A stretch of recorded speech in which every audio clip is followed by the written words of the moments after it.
Thank you, Mr. Chairman. Judge Benjamin. Good morning. Good morning. There has been considerable discussion nationally about policies of Democratic district attorneys and Democratic judges releasing violent criminals who in turn turn around and commit more violent crimes and make our communities less safe. This has been a problem plaguing the country as we've seen crime rates skyrocket and murder rates skyrocket. And it is a problem that is exacerbated by the Biden administration and the Democrats in the Senate who continue to further the priorities of releasing violent criminals. When I look at your record, I see a pattern of doing the same thing. You're very familiar with the case of Albertus Lewis. Albertus Lewis allegedly shot Myra Sanchez in the head and then dumped her body in a wheelchair outside of a hospital in downtown Columbia. You granted Lewis a surety bond in the amount of $150,000. After you did so, it turned out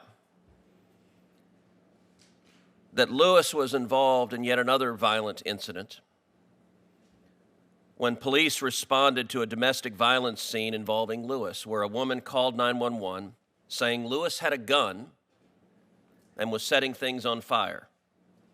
When police arrived, they had to fire almost immediately because of the danger, and they had to go in because Lewis picked up a small child and used a small child as a human shield, in the process causing injury to two sheriff's deputies. Do you think it was a mistake to release a violent criminal on bond when he went out and committed yet another violent crime? Thank you, Senator. As I previously stated, Mr. Lewis, when he initially appeared before me, I denied his bond. It was not until after the state violated the court's order to try his case. There was issues with discovery missing in the case. And Senator, I'll just say this, the case is still pending. It's a 2017 case. It is still pending. There's issues with discovery in the case, and the defendant was asserting his right, Sixth Amendment right to a speedy trial.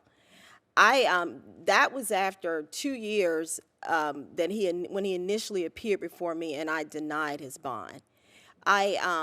In considering any bond, Senator, I consider the United States Constitution, the South Carolina Constitution, and I have to consider the bond statute of the General Assembly in South Carolina.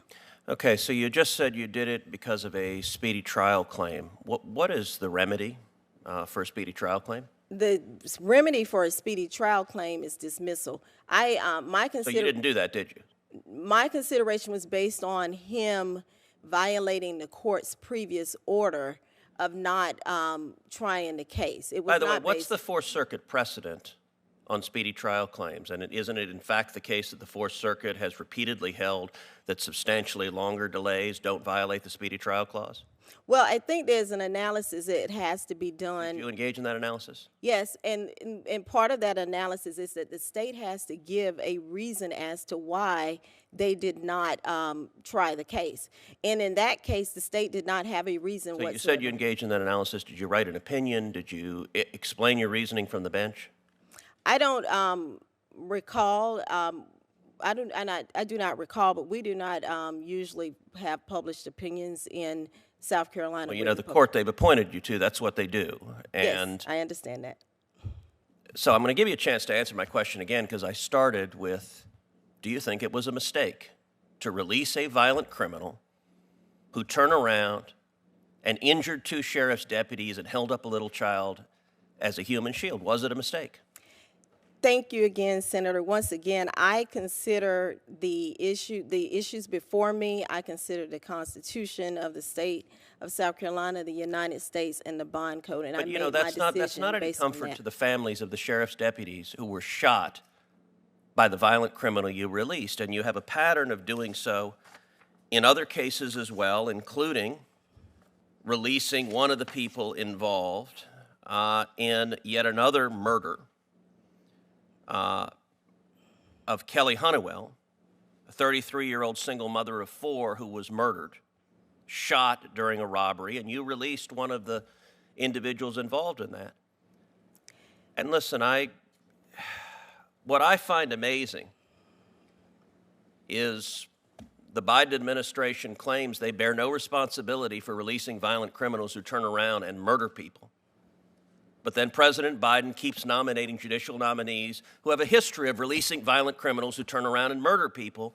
And every Senate Democrat's going to vote to confirm you, and they're going to go home and tell their constituents, oh, we don't support releasing violent criminals who turn around and murder people, and yet we keep following this pattern over and over again. There's a reason people are very concerned about the safety of their families.